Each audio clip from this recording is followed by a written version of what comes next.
Maybe you've seen our video with the straddle method.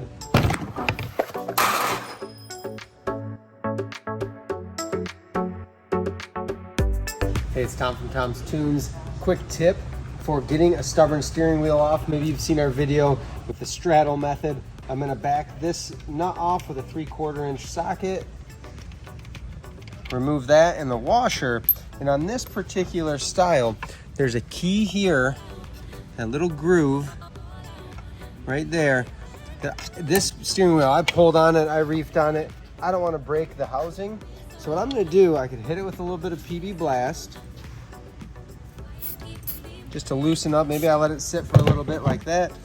But what I have luck with is getting this in. What I'm going to tap on, what's in that groove, is a little key. And it's a half moon key. I'm going to tap on that, just get it to move. Just free up that corrosion a little bit.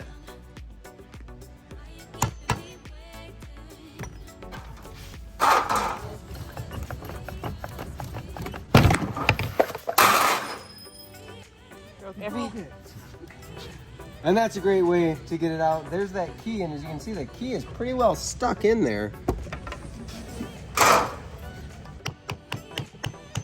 have to use pliers to get that out, but just by wiggling it with my punch and the hammer, I was able to loosen it up and get it to where I can get my steering wheel off.